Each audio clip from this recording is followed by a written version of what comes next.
오늘 바라볼 아시시의 성 프란치스코가 지니고 있던 영적 전망 두 번째 부분은 순환의 사랑입니다. 이러한 전망에서 우리가 보게 되는 두 가지 핵심은 사랑과 예수님의 고통과 죽음입니다. 독일의 두 프란시스칸 학자 카예탄 에세르와 엥겔베르트 그라우는 순환을 위한 사랑을 다음과 같이 표현합니다.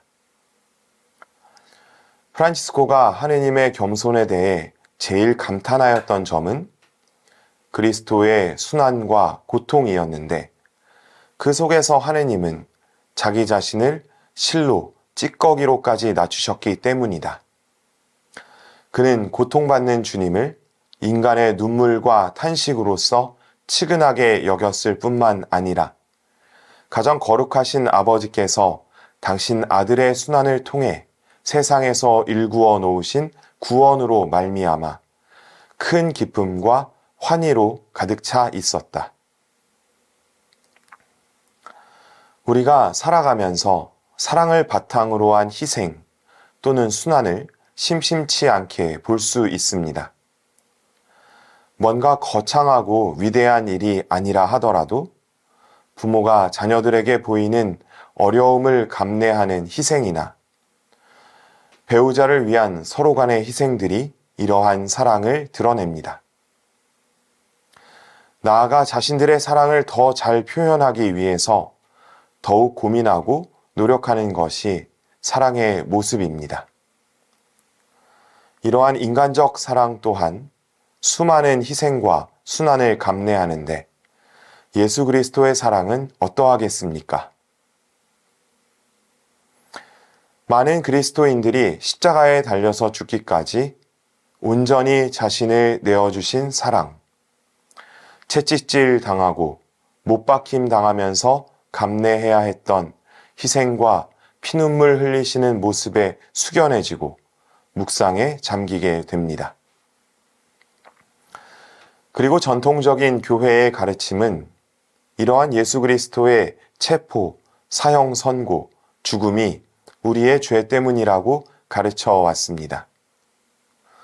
또한 십자가의 희생이라는 관점은 서양의 십자가 신학을 지배하였습니다. 하지만 프란치스코의 입장은 조금 달랐습니다. 우리가 죄인이기에 예수 그리스도는 자신의 순환과 희생을 받아들이셨는가? 전통적인 교회의 가르침에서 대답은 예입니다. 그렇지만 프란치스코는 여기서 죄 이전에 무엇을 느끼고 발견하고 이야기합니다. 그것이 바로 사랑입니다. 부모님의 사랑에 우리는 이유를 찾지 않습니다. 사랑하는 사람 혹은 사랑하는 대상을 위한 개인의 수고에 우리는 이유를 묻지 않습니다. 설령 묻더라 하더라도 논리적인 이유를 대지 않습니다. 그저 좋아서, 즐거워서, 행복하니까, 사랑해서 등의 추상적이고 감정적인 이유를 댈 뿐입니다. 무엇 때문이 아니라 그 행위가 가져다주는 즐거움, 행복, 기쁨, 대상을 향한 사랑이 그렇게 우리를 움직이게 합니다. 프란치스코는 예수 그리스도의 순환에서 사랑을 느꼈습니다. 강생의 겸손 안에서 예수님께서 우리를 극진히 사랑하신 나머지 하느님 아버지께서 우리를 얼마나 사랑하시는지 알려주시고자 순환하시고 죽기까지 하셨습니다. 그리고 이 죽음은 사랑을 온전히 우리에게 표현해 줍니다. 사랑하는 이의 죽음 앞에서 사람들은 깨닫습니다. 내가 얼마나 사랑받는 존재였는지, 그리고 내가 얼마나 사랑하고 있었는지. 하느님의 겸손은 그리스도의 순환과 고통에서 가장 낮은 자리를 찾았습니다. 가장 낮은 자리에서야 비로소 그 어느 누구도 제외되거나 소외되는 일 없이 품어낼 수 있기 때문입니다. 가장 높으신 분이 강생을 통해 가장 낮은 자리로 오셨고, 전지전능하신 분이 모든 존재의 종착역인 죽음을 받아들이셨습니다. 그렇게 사랑을 표현하셨고, 그렇게 사랑을 보여주셨습니다. 그리고 삶의 마지막까지 온 세상을 사랑하셨습니다. 이 사랑은 이제 단순한 죄의 구속이 아니라 완전한 구원, 즉 강생의 뿌리를 둔 최초의 창조에서 시작해서 지금도 계속되고 있는 창조와 부활로 이어지는 미래와 연결되어 있습니다. 궁극적으로 나만이 아니라 아파하는 이웃을 넘어 울부짖는 온 세상의 생명과 영광을 위한 것임을 드러내고 있습니다. 제가 수도원에 들어와서 양성기를 거치며 신학적 관점에서 가장 많이 들었던 말은 관계입니다.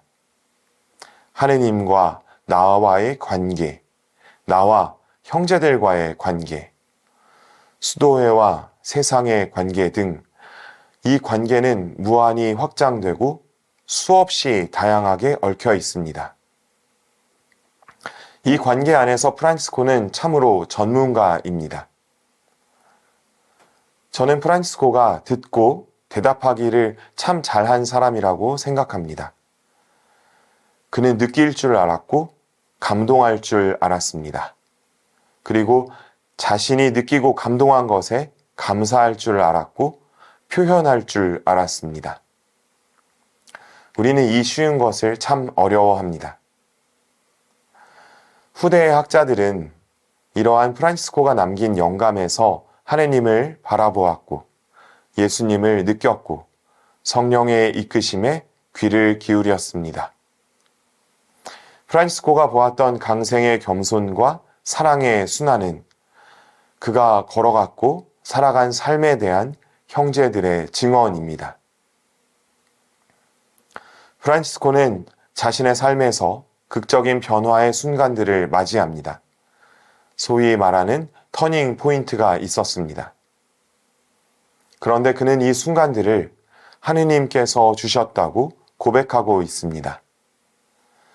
프란치스코가 체험한 삼위일체 하느님과의 만남은 온전한 주도권이 하느님께 있습니다. 이 하느님의 주도권은 프란치스코의 삶과 그의 영적 체험에 있어서 가장 중요한 부분이고 이후 신학자들에게 하느님 이해의 초석이 됩니다. 이렇게 프란치스코는 하느님께서 보이신 것을 보았고 들려주신 것을 들었으며 가르치신 것을 행했습니다. 사람이 되신 하느님의 겸손과 사랑이 넘쳐 흐르는 순환을 통해 사랑받았기에 그 사랑은 열렬하게 되돌려 드렸을 뿐입니다. 여기에 왜? 라는 질문은 필요 없었습니다. 인간의 죄, 우리의 노력, 이러한 부분들은 되돌려드리는 과정에서 동반되는 불완전한 우리에게서 자연스레 나타나는 것이었습니다. 실제로 프란치스코의 삶의 그 중심은 무엇이었는가? 오직 한 분이신 하느님의 아들 우리 주 예수 그리스도와 주님께서 보이신 아버지 그리고 보내신 성령뿐입니다. 그리고 이러한 되돌려드림은 예수님의 순환에 동참하고픈 사랑의 열망이 맺은 열매인 거룩한 상흔들의 뿐만 아니라 사회 변두리에 학대받는 사람들의 고통과 피조물의 아픔으로 확장됩니다. 본질적으로 창조, 강생, 구원, 영광으로 이르는 프란치스칸 전망은 복음 그 자체로부터 그리고 초기 교회 교부, 중세 초기 신학자들로부터 오는 전망입니다.